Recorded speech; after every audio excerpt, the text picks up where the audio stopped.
పని అయిపోయింది. అయ్యో దెబ్బ తాకింది. అమ్మా అమ్మ ఏమైంది? అమ్మ అత్తమ్మ ఏమైంది?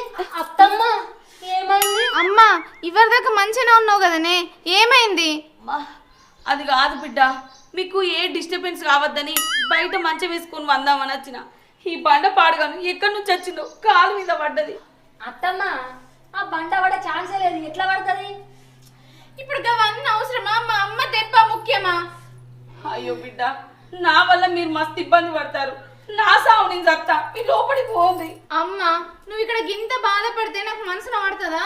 పా లోపలికి పోదాం. ఓ మనిషి పట్టుకో మా అమ్మని మెల్లగా. అమ్మ